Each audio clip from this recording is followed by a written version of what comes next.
KPL centre நண்பர்கள் அனைவருக்கும் வணக்கம். நான் உங்க ஜிகே. எனக்கு நம்ம சேனலுக்கும் ஆதரவா இருக்க அனைத்து நல்லவங்களுக்கும் எனது மனமார்ந்த நன்றி. சோ இன்னைக்கு இந்த வீடியோ நம்ம என்ன பார்க்க போறோம் பாத்தீங்கன்னா, நிப்டினுடைய மிட் கேப் 50 ஸ்டாக்ஸ் வந்து நம்ம அனலைஸ் பண்ண போறோம். எந்த அடிப்படையில் அனலைஸ் பண்ண போறோம்னா, கிட்டத்தட்ட 50 பங்குகளை எவ்வளவு பங்குகள் இந்த பேண்டமிக் சிச்சுவேஷன்ல கோவிட்-19 பேண்டமிக் சிச்சுவேஷன்ல அதிகமா கரெக்டா இருக்கு. அதுக்கப்புறம் வந்துட்டு எந்தெந்த ஸ்டாக்ஸ் எல்லாம் டிஃபென்சிவா வந்து நின்னுச்சு அப்படிங்கிற ஸ்டாக்ஸ். அது மட்டும் இல்லாமல் அதை வந்து அந்த அதிகமா கரெக்டானது அப்படின்னா எந்த பர்சன்டேஜ் 50க்கும் மேல கரெக்டான பர்சன்டேஜ், அதுக்கப்புறம் 25ல இருந்து 50 வரை கரெக்டான பர்சன்டேஜ், இந்த மாதிரி தனித்தனியா நம்ம பிரிச்சு எடுக்க போறோம். அப்படி பண்றதுனால நம்ம ஃபைனலா ஒரு கன்க்ளூஷன் வரலாம். எந்த ஸ்டாக்ஸ் அதிகமா கரெக்டா இருக்கு, அதே டயத்துல அந்த ஸ்டாக்ஸ்ல எந்தெந்த பங்குகள் வந்து லாங் டேர்ம்க்கு வந்துட்டு உகந்தனது அப்படிங்கிற ஒரு டாப் வியூல நம்ம வந்து அனலைஸ் பண்ண போறோம். சோ நம்ம ஏற்கனவே வந்து இரண்டு ஆக்சுவலி இண்டெக்ஸ் வந்து பார்த்திருக்கோம். நிப்டி 50 பார்த்தோம். அதுக்கப்புறம் வந்து பாத்தீங்கன்னா நிப்டினுடைய நெக்ஸ்ட் 50 பார்த்தோம். That is called junior Nifty. So அந்த வரிசையில இன்னைக்கு வந்து நம்ம பார்க்க போறது நிப்டி மிட் கேப், இதுக்கப்புறம் வந்து நிப்டி ஸ்மால் கேப் பார்க்க போறோம். சோ அதுக்கு முன்னாடி நம்மளுடைய வீடியோ பார்த்துட்டு இருக்காங்க, இது வரைக்கும் நம்ம சேனலை சப்ஸ்கிரைப் பண்ணாங்க, இந்த வீடியோக்கு கீழே உள்ள சப்ஸ்கிரைப் பட்டனை பிரஸ் பண்ணி சப்ஸ்கிரைப் பண்ணுங்க. பக்கத்துல உள்ள பெல் பட்டனை பிரஸ் பண்ணா என்னோட புதிய வீடியோக்கள் உடனுக்குடன் நோட்டிபிகேஷன் கிடைக்கும். அது மட்டும் இல்லாமல் நம்மளுடைய சேனலை டெலிகிராம் மற்றும் ஃபேஸ்புக்ல நீங்க ஃபாலோ பண்ணா அதுக்கு நீங்க பண்ண விஷயம் கேபிஎல் சென்டர் டைப் பண்ணி சர்ச் பண்ணி ஃபாலோ பண்ணிக்கலாம்.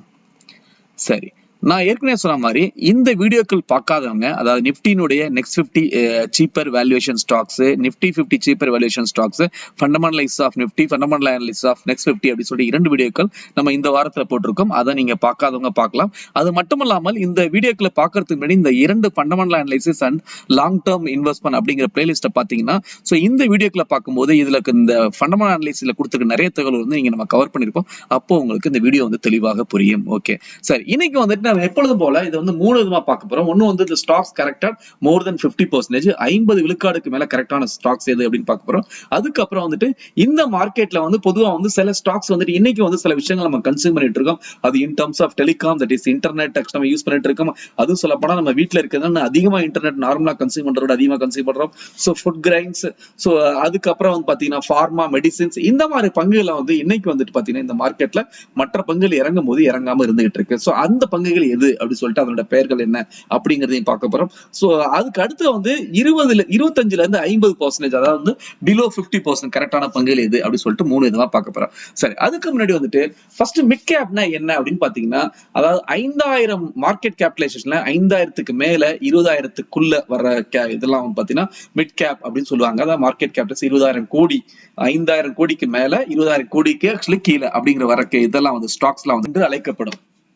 சரி, என்ன இந்த மிட் கேப் அப்படின்னு பாத்தீங்கன்னா, இது வந்து பிராக்டிகலா நம்ம சொல்லணும் அப்படின்னு பாத்தீங்கன்னா, ஏன் அப்படின்னா மிட் கேப் ஜெனரலா வந்து ஓவரா கரெக்ட் ஆகும். ஸ்டாக் மார்க்கெட்ல ஸ்டாக் விழுகும் போதும் ஓவரா கரெக்ட் ஆகும், ஏறும் போதும் பாத்தீங்கன்னா அதிகமா ஏறும். இது காரணம் என்ன, இந்த லாஜிக் என்ன அப்படின்னு பாத்தீங்கன்னா, ஒரு லார்ஜ் கேப் அப்படிங்கும்போது ஒரு வளர்ந்த நாடு லைக் யூஎஸ் கண்ட்ரி அப்படிங்கிற மாதிரி. ஓகே, சோ மிட் கேப் அப்படின்னு எடுக்கும்போது நம்மளுடைய வளரும் நாடு லைக் ஆக்சுவலி நம்மளுடைய இந்தியா அப்படிங்கிற மாதிரி. சோ இன்னும் வளரல, அதான் என்ன சொல்ற, இட்ஸ் பட்டிங், இல்ல வந்து சீடிங், இப்பதான் முளைச்சிருக்கு அந்த மாதிரி, இல்ல கொஞ்சம் இப்பதான் எந்திரிக்க ஆரம்பிக்குது அந்த மாதிரி பாத்தீங்கன்னா, ஃபார் எக்ஸாம்பிள் ஸ்ரீலங்கா, இந்த மாதிரி சின்ன குட்டி நாடுகள். சோ இந்த அடிப்படையில் பாத்தீங்கன்னா இதுதான் வந்து large cap, mid cap, small cap இந்த ஸ்டாக்ஸ்ல சொல்லப்படும். ஓகே, இது இன்னும் ஒரு ஸ்டெப் அடுத்துதான் நம்ம சொல்லணும் அப்படின்னு பாத்தீங்கன்னா, ஒரு நகரம், அதாவது வந்து பாத்தீங்கன்னா மாநகரம் லைக் சென்னை, அதுக்கப்புறம் வந்து ஒரு மாவட்டம் லைக் தஞ்சாவூர், அதுக்கப்புறம் ஒரு டவுன் அப்படின்னு பார்த்தா ஒரு கும்பகோணம் அப்படின்னு எடுத்துப்போம். ஓகே, சோ இந்த மாதிரி 3. அப்ப என்னன்னு பாத்தீங்கன்னா, எந்த ஒரு பொருளாதாரம் வந்து ஃபர்ஸ்ட் எது கிடைக்கும், மாநகரத்துக்கு கிடைக்கும், அதுக்கப்புறம் மாவட்டத்துக்கு கிடைக்கும், அதுக்கப்புறம் வந்துட்டு தாலுகாக்கு கிடைக்கும். ஓகே, இதுதான் வந்து நகரத்துக்கு கிடைக்கும். ஓகே, இதுதான் வந்து லாஜிக். எகைன் பாத்தீங்கன்னா இன்னைக்கு வந்து ஒரு மிகப்பெரிய வளர்ச்சி நடக்கணும் அப்படின்னு பாத்தீங்கன்னா சென்னையில இடமே கிடையாது. கிட்டத்தட்ட வந்து என்ன சொல்றது, ரொம்ப தூரம் செங்கல்பட்டு தாண்டி போயாச்சு, சென்னையில அந்த அளவுக்கு வந்து இடமே கிடையாது. ஆனா when it comes to Thanjavur எடுத்துட்டா இன்னும் வந்து நிறைய இடம் இருக்கு. ஒரு இண்டஸ்ட்ரீஸ் கட்டணும், இல்ல வந்து தொழில் நகரங்கள் ஏதாவது வளர்ச்சி கொண்டு வரணும்னா நிறைய இடங்கள் இருக்கு.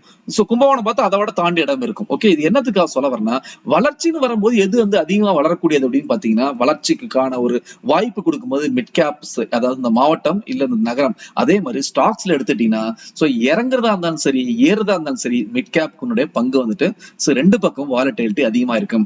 அதனாலதான் ரொம்ப வந்து பாத்தீங்கன்னா கன்சர்வேட்டிவ் இன்வெஸ்டர்ஸ்க்கு லார்ஜ் கேப்ல மட்டுமே இன்வெஸ்ட் பண்ண சொல்லுவாங்க. மிட் கேப், ஸ்மால் கேப் வந்து கொஞ்சம் அவாய்ட் பண்ணுவாங்க. ஓகே, அதான் யங்ஸ்டர்ஸ்க்கு எல்லாமே வந்து ஸ்மால் கேப், மிட் கேப் வந்து அதிகமா இது பண்ணுவாங்க. அந்த யங்ஸ்டருக்கு சஜஸ்ட் பண்றக்கூடிய அந்த பர்சன்டேஜோ ஒரு அக்ரெசிவ்னஸோ ரொம்ப ஒரு ரிட்டையர்டு பீப்புளுக்கோ இல்ல வந்து ரொம்ப கன்சர்வேட்டிவ் இன்வெஸ்டர் பண்ண மாட்டாங்க. காரணம் என்னோட இதனோட வீழ்ச்சியும் இல்ல இந்த ஏழ்ச்சியும் வந்து ரொம்ப அதிகமா இருக்கும். அந்த அடிப்படையில தான். ஓகே, சரி, இப்ப நம்ம வந்து பார்க்க போறது என்ன அப்படின்னு பாத்தீங்கன்னா, 50 பங்குகள்ல எந்தெந்த பங்குகள் வந்து 50 விழுக்காடுகள் மேல வந்துட்டு இறங்கி இருக்கு, அதே டயத்துல எத்தனை பங்குகள். சோ அப்படி பாத்தீங்கன்னா கிட்டத்தட்ட 18 பங்குகள் 50 விழுக்காடுக்கு மேல வந்துட்டு பாத்தீங்கன்னா இறங்கி இருக்கு. சோ அந்த பங்குகள் என்ன அப்படின்னு பாத்தீங்கன்னா ஒண்ணு வந்து RBL bank, that is financial services. Canara bank, RBL bank வந்து அதிகமா 85% இறங்கி இருக்கு. சோ இந்த 85%க்கான காரணம் ஆர்பிஎல் பேங்க் முன்னாடியே இறங்க ஆரம்பிச்சிச்சு. அவங்களுடைய இப்ப பணம் வந்துட்டு, அதாவது டெபாசிட் வந்துட்டு கம்மியா இருக்கு, அந்த டெபாசிட் ரீகூப் பண்ணணும்னு சொல்லிட்டு அதை தாண்டி வந்து இப்ப நடந்த பிரைவேட் பேங்கினுடைய கிரைசிஸ்ல IndusInd bank, then actually Bandhan bank, RBL பேங்க்ல அதிகமா டெபாசிட் வெளில எடுத்துட்டாங்க. அந்த அடிப்படையில இன்னும் அதிகமா இறங்குச்சு. So Canara bank public sector bank, that is actually 74% இறங்கி இருக்கு. என்பிசிசி கன்ஸ்ட்ரக்ஷன் எல்லாமே கன்ஸ்ட்ரக்ஷன் ஸ்டாப் ஆயிருக்கு, அதனால 73 விழுக்காடு இறங்கிச்சு. யூனியன் பேங்க் பினான்சியல் சர்வீசஸ் 73 விழுக்காடு. எம்என்டம் பினான்சியல் சர்வீஸ், ஆட்டோமொபைலுடைய பினான்சியல் சர்வீஸ் 69 விழுக்காடு. 68% பேங்க் ஆஃப் இந்தியா. அதுக்கப்புறம் பிஹெச்எல், அதாவது வந்துட்டு பாரத் ஹெவி எலக்ட்ரானிக்ஸ் சொல்லுவோம், இந்த திருச்சியில் உள்ள கம்பெனி. சோ இதுல வந்து பாத்தீங்கன்னா நிறைய வந்து கேபிட்டல் குட்ஸ் மேனுஃபேக்சர் பண்ணுவாங்க. இது வந்து கிட்டத்தட்ட 65 விழுக்காடு இறங்கி இருக்கு. Federal bank 64%, Cholamandalam finance services, Murugappa group 64%. இது எல்லாமே என்பிஎஸ்சி. எல்ஐசி ஹவுசிங் பினான்ஸ் வீடுக்கு லோன் கொடுக்குறவங்க 62%. Cummins India DG sets, generator sets எல்லாம் மேனுஃபேக்சர் பண்ண 61%. Adani power 58%. Oil and gas 58%.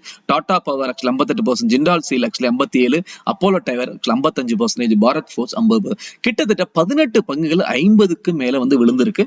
இந்த பங்குகளை நம்ம ஃபோக்கஸ் பண்ணலாம். சோ நம்ம கன்க்ளூஷனை பார்ப்போம், இது எப்படி வந்து நம்ம எடுத்துக்கணும் அப்படின்னு சொல்லிட்டு. சோ ரெண்டாவது எடுத்துட்டீங்கன்னா 25ல இருந்து 50 விழுக்காடுக்குள்ள எத்தனை பங்குகள் கரெக்டா இருக்கு அப்படின்னு பாத்தீங்கன்னா கிட்டத்தட்ட 21 பங்குகள் கரெக்டா இருக்கு. அதுல செயில் வந்து ஸ்டீல் மேனுஃபேக்சரிங் செயில் வந்து கிட்டத்தட்ட 49% இறங்கி இருக்கு. Hexaware IT company 47%, national aluminium metals 47%, BEL industrial manufacturing 47%, RECL financial service 47%, Glenmark 45%, TVS motor 40%, Voltas 40%, Sun TV 40%, Ramco cement 40%, construction Sun TV வந்து நெட்வொர்க், மணப்புரம் பினான்ஸ் வந்து 37%, NBFC, GMR infra 34%, Amararaja battery 34% இறங்கி இருக்கு. CSC power 33%, Bata India consumer 32% இறங்கி இருக்கு. Castrol oil and gas 32%, Exide India automobile 32%, MFSL maths financial services அப்படி சொல்லுவாங்க, NBFC 32%, Apollo hospital health care 30%, Balkrishna automobile 29%, MGL domestic gas 29%. Okay, இதுல பாத்தீங்கன்னா சில இதெல்லாம் வந்து ஃபார்மா. சோ ஃபார்மா வந்து உங்களுக்கு தேவைப்பட்டுச்சு, அதனால அதிகமா இறங்கல. அதுக்கப்புறம் வந்து கன்சியூமர் குட் செக்டர் லைக் பேட்டா இந்தியா அதெல்லாம் வந்துட்டு அதிகமா இறங்கல. அதே டயத்துல சில நேரங்களை எப்படி பார்க்கணும் அப்படின்னா, சார் எப்படி இருந்தாலும் கடைகள்லாம் முடிஞ்சுல, அப்ப ஏன் இறங்கல அப்படின்னு பார்த்தா கேஷ் ரிச் கம்பெனி, அதுக்கப்புறம் நியூஸ்ல வந்து பொதுவா வந்து நல்ல குட் மேனேஜ்மெண்ட் பிராக்டிசஸ் உள்ள ஹை எத்திக்கல் இன்டெகிரிட்டி உள்ள மேனேஜ்மெண்ட் இன்டெகிரிட்டி உள்ள கம்பெனி எல்லாம் என்னதான் மார்க்கெட் இறங்கினாலும் இறங்காது. அந்த மாதிரி கம்பெனில வந்துட்டு இன்வெஸ்டர் வந்து விற்க மாட்டாங்க. எப்படி வந்து ஸ்டாக் வந்துட்டு வெளியில வருது அப்படின்னு பாத்தீங்கன்னா விக்கிறாங்க. ஓகே, சோ அந்த விற்பனை கம்மியா இருக்கும். அதை தாண்டி ட்ரேடர்ஸ் எடுப்பாங்க. ட்ரேடர்ஸ் அந்த மாதிரி வந்து ஒரு ரெப்யூட்டட் ஸ்டாக்ஸ், ரொம்ப வந்துட்டு நியூஸ்ல அடிப்படா ஸ்டாக்ஸ், லோ பீட்டா ஸ்டாக்ஸ்லாம் வந்து எடுக்க மாட்டாங்க. ரொம்ப ஹை பீட்டா, அதே டயத்துல அதிகமா அடிப்படக்கூடிய விஷயங்கள் ஓவரா வந்து ஆல் டைம் ஹைல இருக்குது, அதெல்லாம் கரெக்ட் பண்றதுக்கு இந்த மாதிரி இதுல வந்துட்டு சிச்சுவேஷன் எடுப்பாங்க, வேரி சிச்சுவேஷன் எடுப்பாங்க. சரி, எத்தனை பங்குகள் வந்துட்டு ஒரு டிஃபென்ஸா இருந்துச்சு அப்படின்னு பாத்தீங்கன்னா 11 பங்குகள் டிஃபென்ஸா இருந்துச்சு. அதுல வந்து எம்ஆர்எஃப் கிட்டத்தட்ட 23% இறங்கி இருக்கு.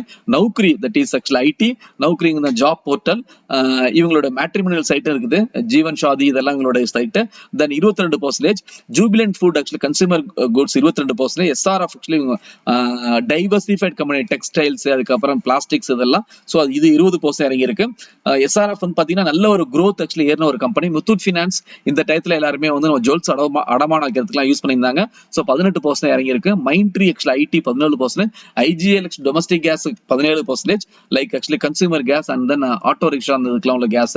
டாடா கன்சியூமர் ப்ராடக்ட்ஸ் இப்போ வந்து ரீஅலைன் பண்ணிருக்காங்க. இந்த இது வந்து நல்ல ஒரு growth உள்ள ஒரு பங்கு Tata consumer goods. Tata consumer goods நீங்க எப்படி பார்க்கலாம்னா நெக்ஸ்ட் ஒரு ஐடிசி மாதிரி நீங்க பார்க்கலாம். Torrent power actually power 13%, Escorts automobile 11%, Torrent pharma 7%. கிட்டத்தட்ட 11 பங்குகள் பாத்தீங்கன்னா டிஃபென்சிவா இருந்திருக்கு. இதுல மெஜாரிட்டி வந்து ஃபார்மா அண்ட் கன்சியூமர் குட்ஸ் இதெல்லாம் வந்து டிஃபென்சிவா இருந்திருக்கு. ஓகே, சோ இப்ப கன்க்ளூஷன் என்ன அப்படின்னு பாத்தீங்கன்னா 21 18 பங்குகள் வந்து 50% மேல வந்து விழுந்திருக்கு. அதாவது 25ல இருந்து 50% வந்து விழுந்த பங்கு பார்த்தீங்கன்னா 21 பங்குகள். அப்ப 21, 18, 29, 39 ரிமைனிங் 11 பங்கு வந்து பாத்தீங்கன்னா 25% கீழே விழுந்திருக்கு. அதாவது வந்துட்டு that is called fall below 25% defensive ஸ்டாக்கா. இதுல வந்து ஒரு 11 ஸ்டாக்ஸ் வந்து ஒவ்வொரு ஸ்டாக்லயும் வந்து நம்ம ரெட்ல ஐடென்ட் பண்ணிருக்கோம். பழைய வீடியோ இதுக்கு முன்னாடி உள்ள 2 வீடியோக்கள் ஐடென்ட் பண்ணிருக்கோம். இங்கேயும் இந்த ஐடென்ட் பண்ணிருக்கோம். இதெல்லாம் வந்து இந்த ஸ்டாக்ஸ்லாம் it is actually diversification purpose only. அதாவது வந்து பாத்தீங்கன்னா லாங் டர்ம் இன்வெஸ்ட்ல it's not a wealth creator. அதே டயத்துல நீங்க யூஸ் பண்ணணும்னா பொசிஷனுக்கும் டைவர்சிஃபிகேஷன் யூஸ் பண்ணலாம். அதாவது ஹெவியா வந்து அமௌண்ட் இன்வெஸ்ட் பண்றாங்க அவங்களுக்கு வந்துட்டு எல்லாமே ஒரு குறிப்பிட்ட செக்டரை மட்டும் இன்வெஸ்ட் பண்ணோம்னா இன்னும் வந்து செக்டர் வந்து விரிவாக்கம் பண்ணணும்னா இந்த ஸ்டாக்ஸ் வந்து யூஸ் பண்ணிக்கலாம். ஓகே, சோ இதான் வந்துட்டு ஓவரால் கன்க்ளூஷன் என்ன அப்படின்னு பாத்தீங்கன்னா ஸ்டாக் வந்து இப்ப நம்ம இந்த இதை பார்த்திருக்கிறது என்ன அப்படின்னா ஒரு டாப் வியூல நம்ம பார்த்திருக்கோம் ஒரு கழுகு பார்வையில. சோ அப்ப எந்த ஸ்டாக்ஸ் வந்து நான் லாங் டர்ம் எடுக்கணும் அப்படின்னா பிரையாரிட்டி 1. சோ பிரையாரிட்டி 1 ஸ்டாக்ஸ் எது அப்படின்னு கேட்டீங்கன்னா இந்த stocks which are corrected more than 50%. அப்ப அந்த 50%க்கு மேல உள்ள பங்குகளை வேணும் இந்த மாதிரி வாய்ப்பு வந்து திருப்ப கிடைக்காது ஒரு அரிய ஆப்பர்ச்சுனிட்டி. சோ அப்படி இருக்கும்போது அதுல வந்து நம்ம ரெட்ல ஹைலைட் பண்ணிருக்க எல்லாமே டைவர்சிபிகேஷன். சோ கன்சர்வேட்டிவ் இன்வெஸ்டருக்கு தேவையில்ல, அக்ரெசிவ் இன்வெஸ்டர் வந்து யூஸ் பண்ணிக்கலாம். ஓகே, சோ ரெண்டாவது வந்து எது priority 2 picks for long term பார்த்தா டைவர்சிபிகேஷன்ல கொடுத்தது. அதாவது வந்து 50% மேல 25ல 50% சொல்லலையா அதையும் வந்து கன்சிடர் பண்ணா அதுவும் பிரையாரிட்டி 1ல தான். பிரையாரிட்டி 2 அப்படின்னு பார்க்கும்போது இந்த டைவர்சிபிகேஷன் உள்ள ஸ்டாக்ஸ் அது எகைன் வந்து அது எப்படி நீங்க யூஸ் பண்ணலாம், பொசிஷனுக்கு யூஸ் பண்ணலாம் இல்ல லாங் டர்ம்க்கு வந்து கொண்டு போகலாம். ஓகே, சோ ஃபர்ஸ்ட் வந்து நம்ம அதிகமான கரெக்டான பங்குகள் 25ல இருந்து 80% கரெக்டா இருக்குல்ல இந்த பங்குகள் நம்ம ஃபோக்கஸ் பண்ணோம். அது வந்து 80% 50% மேல உள்ளதெல்லாம் ஃபோக்கஸ் பண்ணா நமக்கு ரிட்டர்ன்ஸ் அதிகமா கிடைக்கும் மார்க்கெட் ஆக்சுவலி திரும்பி எழும்போது. சோ மூணாவது வந்து red highlighted ones are suitable for positional trading and diversification ஏற்கனவே சொன்ன மாதிரி. ஓகே, சோ இன்னைக்கு வந்து நம்ம ஒரு 3 செக்ஷனா பிரிச்சு பார்த்தோம். அந்த 50 விழுக்காடுக்கு மேல விழுந்த பங்குகள், 25ல இருந்து 50 விழுக்காடுக்கு விழுந்த பங்குகள், அதுக்கப்புறம் 25% கீழே உள்ள பங்கு அது வந்து டிஃபென்சிவ் ஸ்டாக்ஸ் பார்த்தோம். கண்டிப்பா இந்த வீடியோல கொடுத்த தகவல் உங்களுக்கு பிடிச்சிருக்கும்னு நினைக்கிறேன். உங்களுடைய இன்வெஸ்ட்மெண்ட் டிசிஷனுக்கு வந்துட்டு கண்டிப்பா பயன்படும். இன்னும் வந்து டீடைலா நீங்க டிசிஷன் எடுக்கணும்னா நம்மளுடைய ஃபண்டமெண்டல் அனலைசிஸ்க்கான வீடியோ பார்த்தீங்கன்னா இன்னும் நிறைய தகவல் கிடைக்கும். நீங்களே வந்து நிறைய ஆக்சுவலி விஷயங்களை கத்துக்க முடியும். உங்களுக்கு யாரோட துணையும் இல்லாமல் நீங்களே டிசிஷன் எடுக்க முடியும். சரி, இன்னைக்கான Q&A செஷன் கேள்வி என்னன்னா which are the 5 mid cap stocks. அதாவது நம்ம பார்த்த 50 பங்குகளில் மிட் கேப் பங்குகளில் அடுத்த எந்த ஒரு 5 பங்குகள் having likelihood to become Nifty 50 stocks in a span of 5 years in your opinion. உங்களுடைய கருத்து கணிப்படி, ஓகே, உங்களுடைய அனலைஸ் படி நிறைய விஷயங்கள் படிச்சிருப்பீங்க. அப்படி பார்க்கும்போது ஒவ்வொரு கம்பெனியும் ஸ்மால் கேப்ல இருந்து மிட் கேப் ஆகி மிட் கேப்ல இருந்து லார்ஜ் கேப் ஆகும். எப்படி அப்படின்னு ஒரு கம்பளி பூச்சி வந்து சின்னதா அது வளர்ந்து அதுக்கப்புறம் பட்டாம்பூச்சி ஆகும் சொல்லுவாங்களே அதே மாதிரிதான் ஸ்டாக் வந்து பாத்தீங்கன்னா கிராஜுவலா பிசினஸ்னுடைய growth ஆக அது வந்து ஸ்மால் கேப்ல மிட் கேப் மூவ் ஆகும், மிட் கேப்ல இருந்து லார்ஜ் கேப் ஆகும். அல்டிமேட்டா இப்ப இந்த ஓவரால் நம்ம 50 பங்குகள் பார்த்தாலும் இதுல மிக முக்கியமான எதுக்கு வந்து இந்த பிசினஸ் பண்ணாதீங்க அந்த பிசினஸ் பண்ணுங்க இதெல்லாம் நம்ம சொல்றோம் அப்படின்னு பாத்தீங்கன்னா அல்டிமேட்டா ஒவ்வொரு கம்பெனி என்ன நம்மளுக்கு ஸ்டாக் மார்க்கெட் தேவைன்னா கேஷ் ஜென்ரேட் பண்ணும். ஃப்ரீ கேஷ் ஃப்ளோ அதிகமா எவ்வளவு ஜென்ரேட் பண்ணுதோ அந்த பிசினஸ் தான் டாமினன்ட்ல இருக்கும் மார்க்கெட்ல. அதுதான் வந்து இன்வெஸ்டருக்கு வந்து அதிகமான கேபிட்டல் தேடி கொடுக்கக்கூடிய பங்கு. அப்ப எந்தெந்த பிசினஸ் எல்லாம் வந்து கேஷ் ஃப்ளோ ஜென்ரேட் பண்ணும் சிம்பிள் பிசினஸ் அப்படிங்கிறது பாருங்க. ஃபார் எக்ஸாம்பிள் கன்ஸ்ட்ரக்ஷன் எடுத்துட்டீங்கன்னா இப்ப GMR இன்ஃப்ராஸ்ட்ரக்சர் இருக்கு. அவங்க ஒரு இடத்துல ஒரு ஏர்போர்ட் கட்டுறாங்க, ஏர்போர்ட்டுக்கான பில்லு வரல அடுத்த ப்ராஜெக்ட் அவங்க ஸ்டார்ட் பண்ண முடியாது. அப்போ வந்து பணம் மாட்டேங்குது. சோ அந்த மாதிரி வந்துட்டு பிசினஸ் மாடல் உள்ளதை வந்து நம்ம அதிகமாக ப்ரிஃபர் பண்ணக்கூடாது. இதுதான் சிம்பிள் தாட். அந்த அடிப்படையில் நீங்க செலக்ட் பண்ணா கண்டிப்பா வந்து நிறைய கம்பெனி தேர்ந்தெடுக்கலாம். சோ இந்த கேள்வி நம்ம என்ன அப்படி சொல்றோம்னா இந்த 50 கம்பெனிகள்ல நீங்க ஒரு கணிக்கிற ஒரு 5 கம்பெனில எது இது வந்து அடுத்து வந்துட்டு இன்னொரு 5 வருஷ பீரியட்ல இந்த ஸ்டாக்ஸ் எல்லாம் Nifty 50ல போய் உட்காரும் அப்படின்னா அந்த அளவுக்கு இதோட growth பொட்டன்ஷியல் இருக்கு அப்படின்னு நீங்க எதை கணிக்கிறீங்க?